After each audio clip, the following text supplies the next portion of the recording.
Sir, how do you know that the person you are with is the right person for you? How to overcome laziness and stop procrastinating. Despite being surrounded by so many people, we still lack that feeling of belonging to somebody. How do you recommend today's youth to be focusing on building a true passion?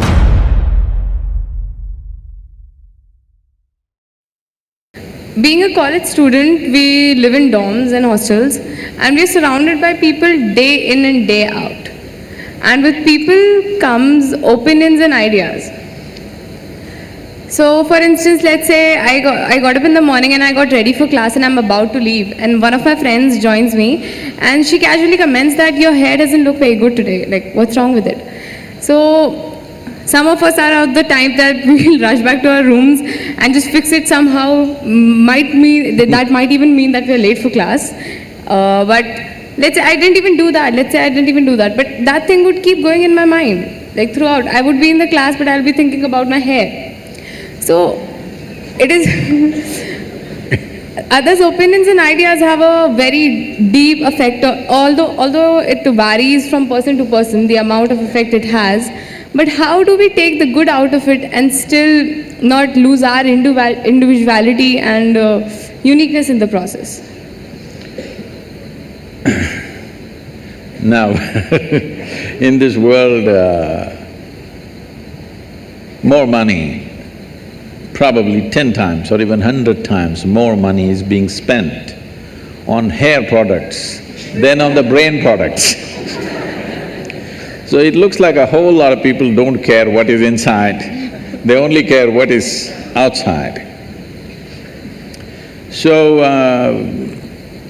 for those people who are in a certain state of their life where they need to intensely focus on something, very intensely, where they need undivided attention to achieve what they want to achieve, normally we shave their heads,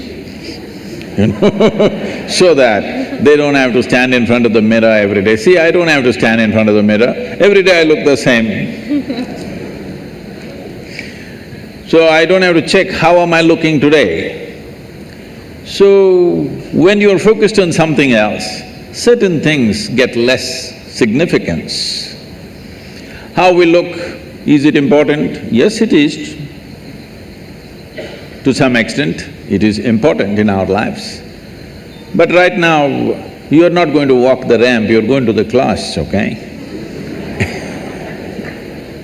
So all you have to do is bundle up your hair, tie it up on top of your head so that they can't see your hair, they can just see the knot and they can see the size of your head, that's a good thing. It is not that one should not be concerned about their appearance, of course it matters, but where does it matter, where does it not matter is something we have to decide. If it matters too much everywhere, I've seen people about 27 times in a minute,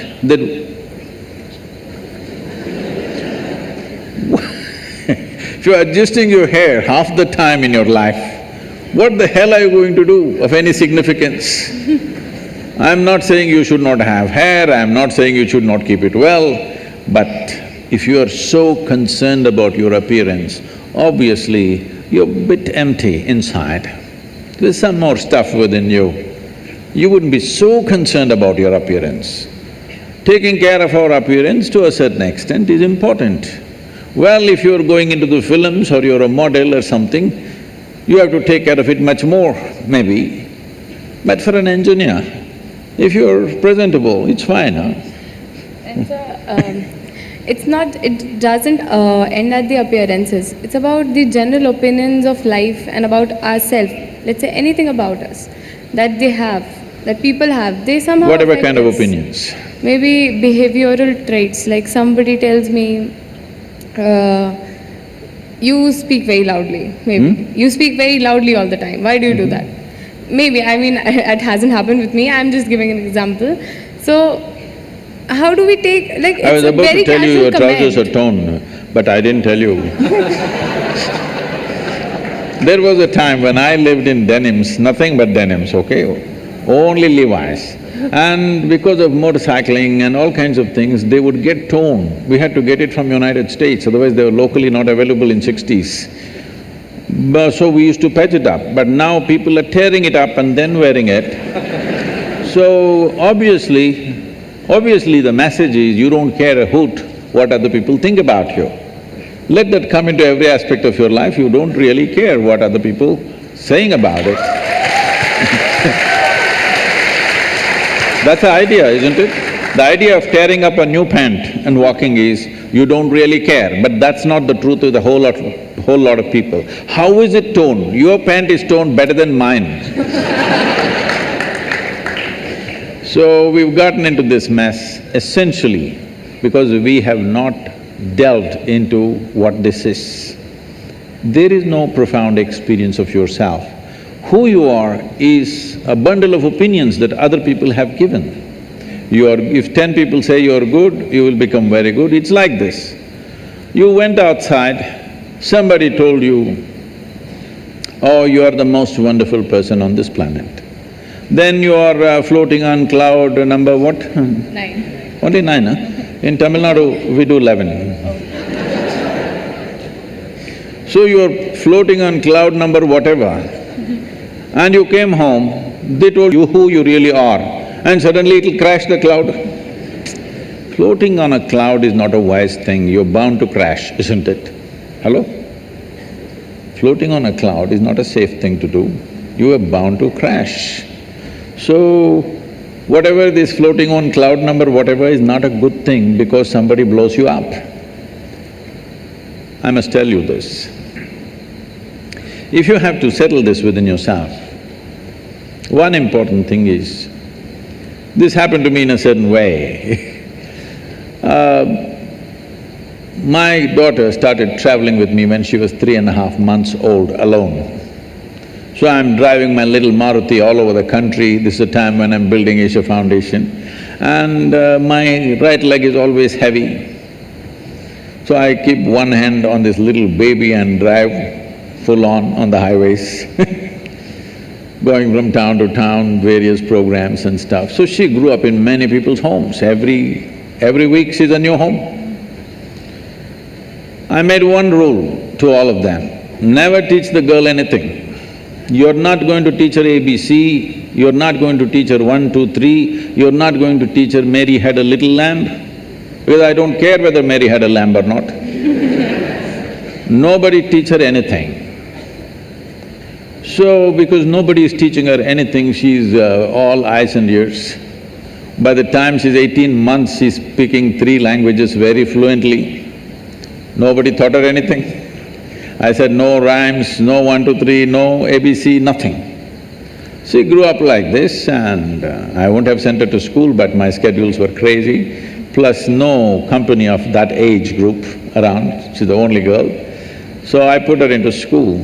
When she was around 12, one day she came home little disturbed because of what happened at the school. And she said, you're teaching so many things to everybody, you're not teaching me anything. I said, well, I am not known to do these things unsolicited. Now that you've come, we could try something. I said, see, this is all you need to know. You never look down on anybody, nor do you ever look up at anybody. Then she looked at me like this, what about you, kind of thing. I said, see, if you look up to me, you will miss me completely. If you look up to me, what will you do? You will take my picture and nail it into the wall. You will miss who I am. The value of who I am will be completely missed if you look up to me. You have to just look at me for what I am, for everything that I do, not look up to me. If you look up to me, you know, nailing is all that'll happen. So this is a simple thing, never look down on anybody, never look up to anybody. As simple as it sounds, this means you have no judgment in your head as to what is good, what is bad, what is high, what is low, what is virtue, what is sin. You're willing to look at life just for what it is. If you see life simply for what it is, you will effortlessly navigate through life. All these things will not even be an issue in your life. So now I have a very trending question that everyone wants Your perspective on, sir, how do you know that the person you are with is the right person for you? Whoa, popular, huh? Can I tell you a joke? Can I tell you a joke? Sure. Because you're in the clothing. That is why I'm said like this. That is why I'm said like this. It's good you asked the question before the event.